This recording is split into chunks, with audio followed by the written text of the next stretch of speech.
Alessandro DeMario starting on pole right beside Matthew Chapin and Hank Vosberg.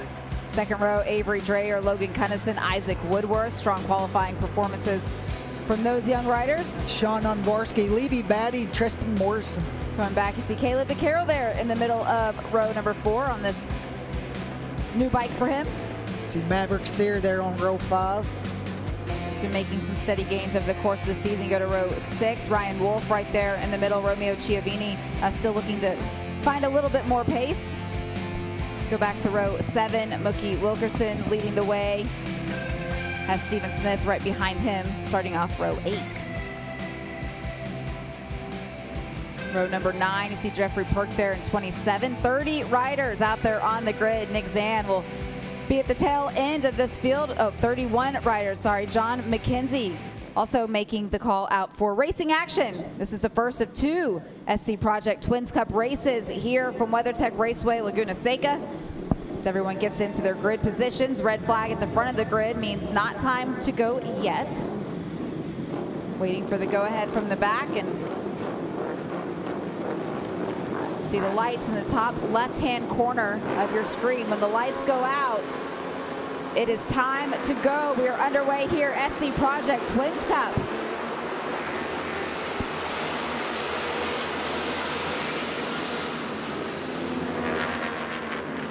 It's a 13-lap race. Alessandro DeMario, our pole sitter, already with a steady lead very early on, and this is exactly what the riders behind him don't want. Yeah, they were kind of going back and forth there down into turn 2. That's what these riders cannot afford, to slow themselves up and let Alessandro get away. But great start by Hank Vosberg there in second, Matthew Chapin. But you can see the gap Alessandro is already starting to pull.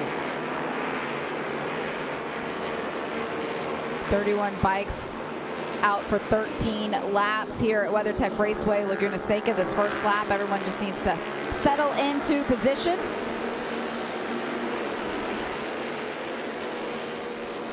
You mentioned Hank Vosberg there in second. He qualified a third. It was a great start for him, but think about the fact that he's only 15 years old and this is only his second race weekend being eligible to be aboard a Twins Cup bike. And he just did it the right way. We see a couple riders coming into contact there. Levy Batty didn't see exactly who he rubbed elbows with. See Avery Dreyer down there, down the pack a little bit. Not a great start for Avery. Not sure what happened those first couple corners, but he has lost a lot of spots. Yeah, he qualified. We saw him on the second row, qualified 4th. We'll have to see when he crosses the stripe how far back he fell. Hank Vosberg continuing to stay in front of Matthew Chapin. Is that a little shake of the head from Matthew? Here we go. After the first lap from a standing start, Alessandro DeMario already has over a second and a half on the rest of the field. Tight little pack back here behind.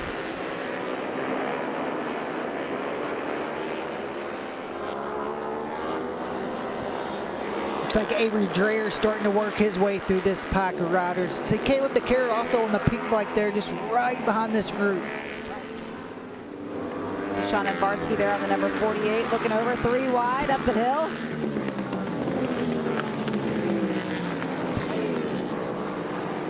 Oh, Tristan Morrison down. Avery Dreyer had nowhere to go, just loses the front end in the chicane, the corkscrew there.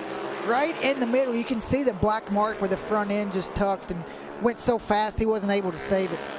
Here's a replay at what just happened, Roger. Yeah, just already, you can see the front is already folded for Tristan, and there's nothing he can do with that drop. And Avery Dreyer had nowhere to go. Great job by Avery. Looks like he kept it up on 2 wheels. Again, this is the battle for second. Hank Vosberg was able to finish second in the last race on his first race weekend here in SC Project Twins Cup.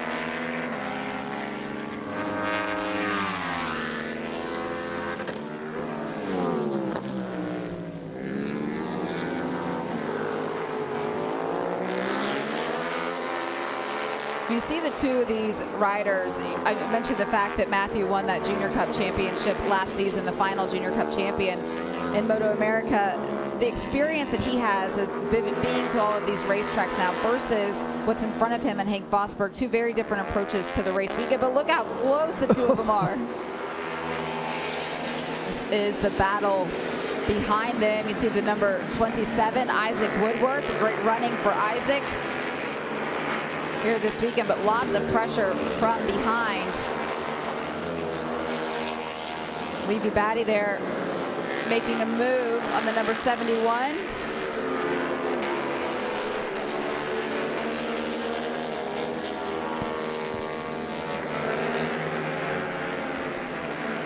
Levy Batty's certainly one of those riders always capable of ending races with a podium result. He's stood up there twice already this season. See if he can close down this gap between this group and that front running group. We really have two separate races going on right now. You know, you've got Hank Vosberg and Matthew Chapin in that two rider battle, but then this is right behind them.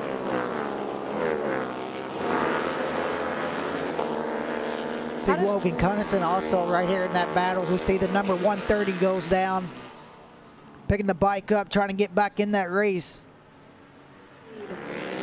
The field, nearly 5 seconds between himself and this battle for seconds between Hank Vosberg and Matthew Chapin.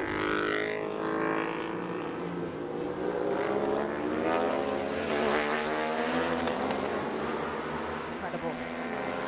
Matt gets a really good run out of turn 6 there. He's just able to try to get himself on the inside going into the corkscrew, and he's going to be able to make the pass. Saw him thinking about it. Now he has to hold on to it. We still are just halfway through this 13-lap race. Hank's a smart rider, though. We've seen him study his competitors over the last couple of race weekends, and just 15 years old, he certainly has a style to him. Now it's his time to try to fight back. As you see losing grip out of turn 11 there. See shake of the head. Take another look at it. Can see just first gear corner trying to get the power down there, the rear end starting to step out like that, and it came around really fast. Hank did a great job saving that. Shaking it off, it's all right. See the signboard there going over the wall. That is the only communication here in MotoAmerica between the team on pit lane and the rider out there on the racetrack.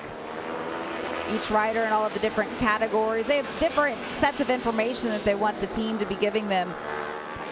Yeah, and Hank's really strong through here down into turn 9. So he runs it right down to the inside there, and he's able to get a really good run out of turn 9 here into turn 10. You can see he's kind of looking in the inside.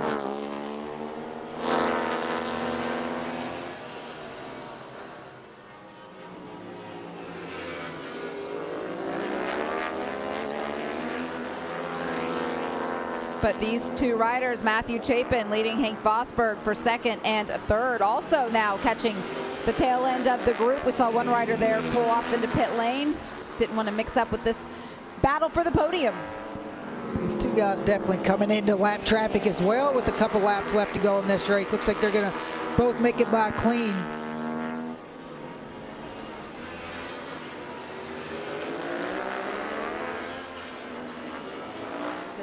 For Alessandro Di Mario, our pole sitter, our points leader, able to take home another race win today. Big thumbs up. That was his mom over on the wall there. Could hear her through the microphones out around the racetrack. Celebrating with them as Matthew Chapin will finish second. Hank Vosberg did close that down. He took it all the way to the line. That gap when they got there, less than 0.2 of a second between the two of them. So that was a great battle back for Hank Vosberg.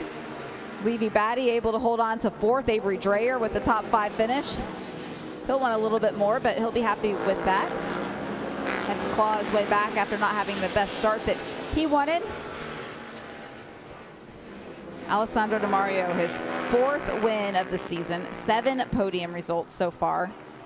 Defending that championship title for a 16-year-old rider who's already graduated from high school. Doesn't really get any better.